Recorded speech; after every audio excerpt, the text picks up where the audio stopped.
በስመ ስላሴ በስመ አብ ወወልድ ወመንፈስ ቅዱስ አሐዱ አምላክ አሜን። ሰላም እግዚአብሔር አምላክ ምስኩላትኩም ይኹን። ሰድራ እግዚአብሔር አምላክ ከመይ ውዒልኩም? አነ እግዚአብሔር ይመስገን። ክብሪ ይስፋሕ መድኃኔዓለም አቦይ ጽቡቕ ውዒለ አሜን። ስንክሳር ዘወርሃ መስከረም ዕለት 30 ናይ ዕለቱ ዝንበብ ዝጽለ ስንክሳር 30 ስንክሳር ድሰምዕ ዘንብብ ፍቕሪ ጎይታ ኣብ ልቡ ይዕንብብ ሓለዋን ጸሎትን ናይ ቅዱሳን ድማ ይረክብ። ዝክረ ጻድቅ ለዓለም የሉ ዝኽሪ ናይ ጻድቅ ንዓለም እዩ ዝነብር። ካብ ኩሉ ክፉእ ዘበለ ክድሕኑ ንቅዱሳን ተማሕፀኑ አሜን።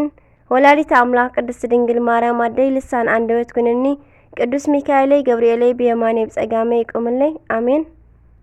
በስመ ስላሴ በስመ አብ ወወልድ ወመንፈስ ቅዱስ አሐዱ አምላክ አሜን። መስከረም 30 ናይ ደብረ ክሳሄ አቡነ አብሳዲ ዕረፍቶም እዩ። ንርእሱ ዕቡድ አምሲሉ ብስውር ዝነበረ አባ ሳሉሲ እውን ዕረፍቲ እዩ። ጎይታናን አምላኽናን መድኃኒናን ኢየሱስ ክርስቶስ ዓብይ ተአምር ኣብ ልዕሊ ቅዱስ አትናቴዎስ ዝገበረሉ እውን ዕለት እዩ። አሜን። በረኸተ ምሕደረና አባ ሳሉሲ እዚ ቅዱስ ንርእሱ ዕቡድ ገይሩ ብስውር ዝነበረ አቦ እዩ። አባ ሳሉሲ ኣብ ቅድሚ ሰብ ወላሓንቲ ኣይጽልን ኣይጾምን። ብፍላይ ኣብ ቅድሚ ሰብ ንዝምገቦ ፍረ የልምጽ። ከምዚ ዝገብር ድማ ካብ ከንቱ ውዳሴ ንምርሓቕ ክብል እዩ። ነገር ግን ኣብ እምነት ኣባ ይስሐቅ ንስውር ስርሑ እናረኣዩ የድንቑሉ ነበሩ። ነዚ ልማድ ከግድፍዎ ይደልዩ ነበሩ። ነገር ግን ልቡ ከየሕዝንዎ ይሓስቡ ነበሩ ደኣ እምበር። ሓደ መዓልቲ በዓል ነበረ እሞ እቶም ኣብ እምነት ነቶም መነኮሳት ጸዊዖም ቅድሚ ቅዱስ ቁርባን እኽሊ ከይለክፍ ንኣባ ሳሉሲ ሓልዎ ኢሎም ኣዘዝዎም። ንሳቶም ድማ እናሓለዎ ከለዉ ኣባ ሳሉሲ ግን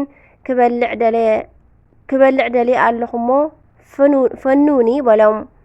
እቶም መነኮሳት ድማ ኣይንፍንወካን ኢና ኢሎም ኣብ ዘገደድዎ ጊዜ ቆቢዑ ካብ ልዕሊ ርእሱ ኣውፂኡ ኦ እመቤተይ ካብ ኢድ እዞም መነኮሳት ኣድሕነኒ ኢሉ ነቲ መንደቕ ብቆቢዑ ሃረሞ እሞ ነቲ መንደቕ ድማ ብቆቢዑ ምስ ሃረሞ ሽዑ ንሽዑ ተሰንጢቑ ብኡ ወፂኡ ኸደ። ኣባ ሳሉሲ ወፂኡ ምስ ከደ ግን ናይቲ መንደቕ ፍራስ ተመሊሱ ከምቲ ዝቐደመ ኾነ ተጋጠመ። እቶም መነኮሳት ድማ ነዚ ድንቂ ተኣምር ኣብ ዝረኣዩ ጊዜ 300 ጊዜ ክርያላይሶን ክርያላይሶን ክርያላይሶን እናበሉ ተማህለሉ። እግዝእትኦም ጸሎቶም ኣብ ዝወድኡ ድማ ጊዜ ድማ እታ ቆቢዕ ወዲቓ ኣብ ማእከሎም ረኸብዋ። ብኣኣ ድማ ብዙሕ ተኣምራት እናገበሩላ ኣብ ቤተ ክርስቲያን ኣቐመጥዋ። ኣባ ሳሉሲ ድማ ድሕሪ ብዙሕ ወርሓት ኣብቲ ገዳሙ ዝዓረፈሉ ቦታ ስጋኡ ተገሊጹ ተረኽበ እሞ ብኽብሪ ገኒዞም ቀበርዎ። ዕረፍቲ ድማ መስከረም 30 በዝለማዓንቲ እዩ።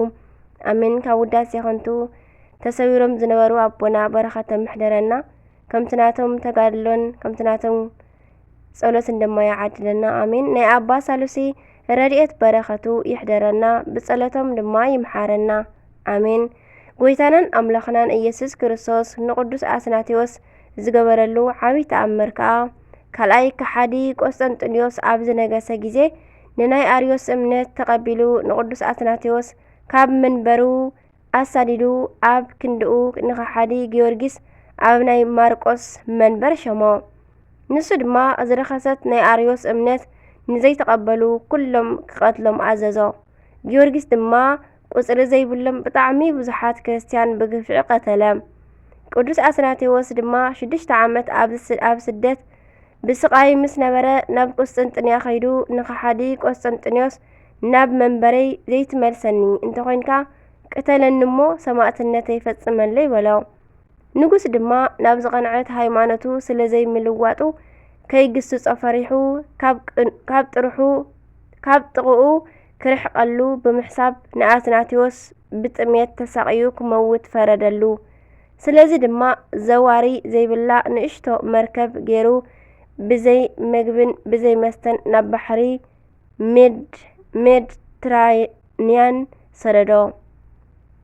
ነገር ግን ቅዱሳን መላእኽቲ ነታ መርከብ እናመርሑ ንአትናቴዎስ ድማ ሰማያዊ ምግቢ እናመገቡዎ ኣብ ሳልሳይ መዓልቲ ናብ ወደብ እስክንድርያ ኣብጽሕዎ።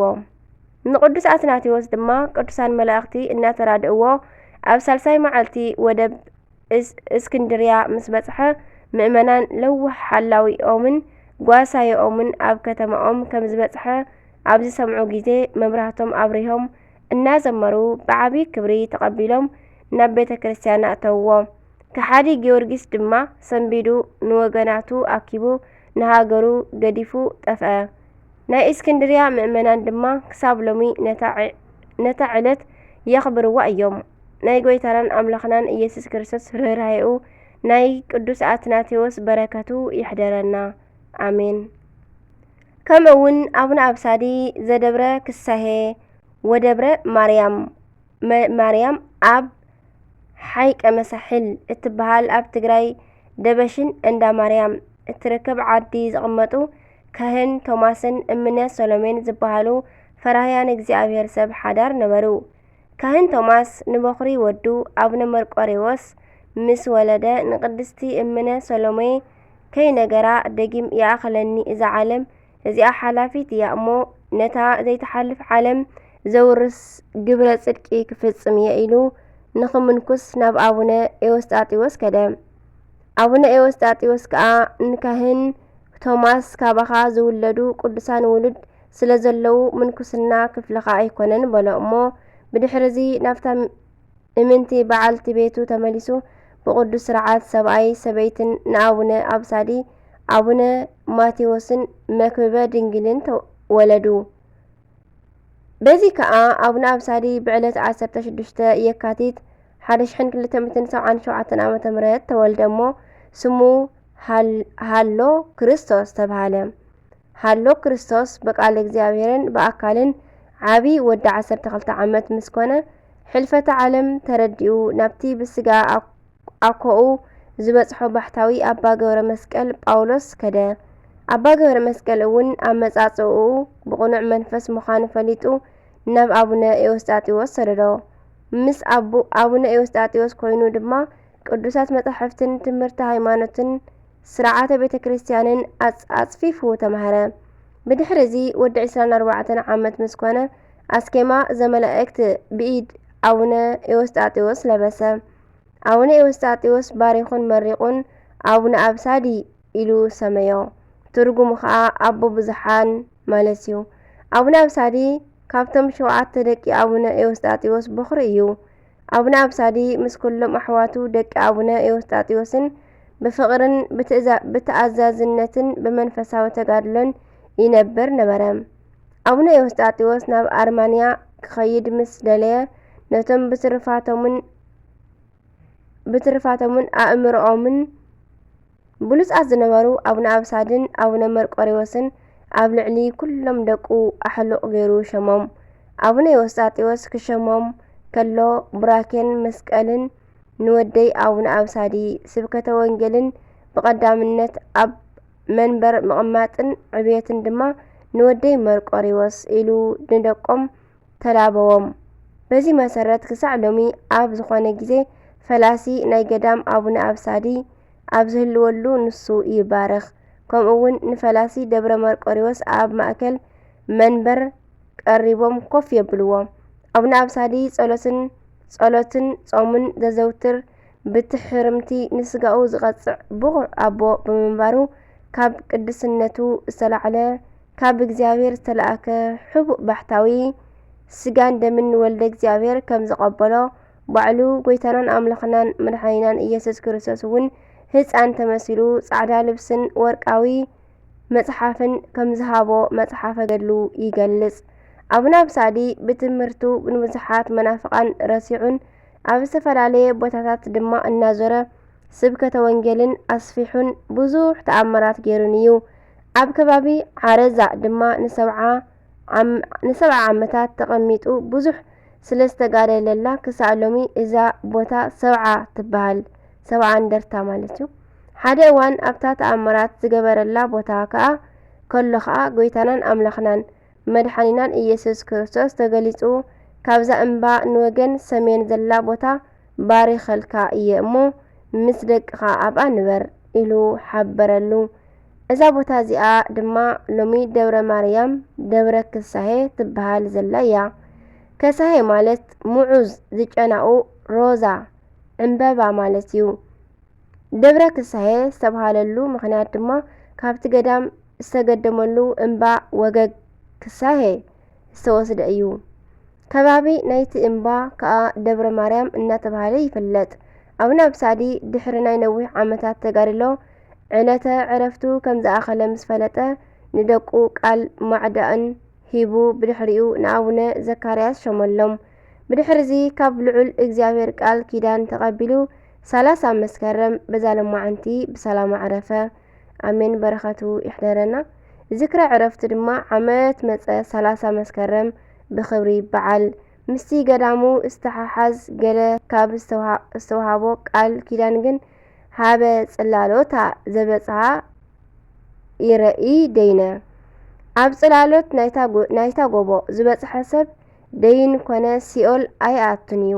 ኣብ ዕለት ዕረፍትኻ 30 መስከረም ናብ ገዳምካ ዘነገደ ኢየሩሳሌም ከም ዘነገደ እዩ ዝብል ስለ ዘሎ ህዝበ ክርስቲያን በረኸት ቃል ኪዳኑ ንምስታፍ ናብ ገዳሙ ደብረ ማርያም ወደብረ ክሳሄ ይነግዱ። በረኸቶም ይሕደረና። ንሕና ድማ ኣብ ስደት ዘለና ኩላትና ናብ ገዳሞም ንነግደሉ ግዜን ሰዓትን ዓመትን የምጸልና። አሜን። መስከረም 30 ዝኽበሩ ዓመታዊ ናይ ቅዱሳን በዓላት ቅዱስ አትናቴዎስ ሐዋርያዊ፣ አባ ሳሉሲ ክቡር ጻድቕ፣ ቅዱሳን ያዕቆብን ዮሐንስ ሐዋርያን ንወንጌል ዝተጸውዐሉ፣ ቅዱስ ጎርጎርዮስ ዘአርማንያ፣ አባ አብሳዲ ዘብደብረ ማርያም፣ አባ አሮን ዘገሊላ። ወርሓዊ በዓላት ድማ ቅዱስ ማርቆስ ዘአንበሳ ሐዋርያ፣ ቅዱስ ጎርጎርዮስ ነባቤ መለኮት፣ ቅድስቲ ሶፊያ ሰማዕት፣ ቅዱስ ዮሐንስ መጥምቀ መለኮት። አሜን። ጽሩያት ልቢ ንኣምላኽ ክርእይዎ እዮም እሞ ብፁዓን እዮም። ገበርቲ ሰላም ውልድ ኣምላኽ ክበሃሉ እዮም እሞ ብፁዓን እዮም። ምእንቲ ጽድቂ ዝስደዱ መንግስተ ሰማያት ናቶም እያ እሞ ብፁዓን እዮም። እንተ ጸረፍኹምን እንተ ሰጎግኹምን ምእንታይ ድማ ክፉእ ዘበለ ብሓሶት እንተ ተዛረብኹምን ብፁዓን ኢኹም። ከምኡ ከዓ ቅድሚኹም ንዝነበሩ ነቢያት ሰጊጎምዎም እዮም እሞ ኣብ ሰማያት ዓስብኹም ብዙሕ ስለ ዝኾነ ተሓጐሱ ባህውን ይበልኩም ይብል ማቴዎስ ምዕራፍ 5 ፍቕዲ 10። አሜን። ስንክሳር ድሰምዕ ዘንብብ ፍቕሪ ጎይታ ኣብ ልቡ ይዕንብብ። ሓለዋን ጸሎትን ናይ ቅዱሳን ደማ ይረክብ። አሜን። ዝወደቐ ዝነጠበ ኩሉ ካባ ናብባ ዘጐደለ ኩሉ ብኣፈ ቅዱሳን ትጓሃን መላእክቲ ተኣረመለይ። አሜን። አሜን አሜን አሜን ለኩሎም መላእክተ ሰማይ አቡነ ዘበሰማያት ይትቀደስ ስምከ ትምጻእ መንግሥትከ ወይኩን ፈቃድከ በከመ በሰማይ ከማሁ በምድር ሲሳየነ ዘለለ ዕለትነ ሀበኒ ዮም ህድግ ለነ አበሳነ ወጌጋየነ ከመ ንሕነኒ ንህድግ ለዘአበሰ ለነ ኢታብአነ እግዚኦ ውስተ መንሱት አላ አድኅነነ ወባልሐነ እምኩሉ ኩይስ መዚአከ ይእቲ መንግሥት ኃይል ወስብሐት ለዓለመ ዓለም አሜን። በሰላመ ቅዱስ ገብርኤል መልአክ ኦ እግዝእትየ ማርያም ሰላም ለኪ ድንግል በህሊናኪ ወድንግል በስጋኪ እመ እግዚአብሔር ጸባኦት ሰላም ለኪ ብሩክት አንቲ እምአንስት ወብሩክ ፍሬ ከርሥኪ ተፈሥሒ ተፈሥሒ ተፈሥሒ ፍሥሕት ኦ ማርያም ምልዕተ ጸጋ ምልዕተ ውዳሴ ምልዕተ ኩሉ እግዚአብሔር ምስለኪ ሰአሊ ወጸልዪ ምህረተ በእንቲአነ ምህረተ ኩሉ ዓለም ምህረተ ምድረ አጋዚዝ ሀበ ፍቅር ወልድኪ ኢየሱስ ክርስቶስ ከመ ይስረለነ ኃጣውኢነ ተማኅፀነ በኪ ተማኅፀነ በክዳንኪ አሜን። ወስብሐት ለእግዚአብሔር ወለወላዲቱ ድንግል ወለመስቀሉ ክቡር አሜን አሜን ለይኩን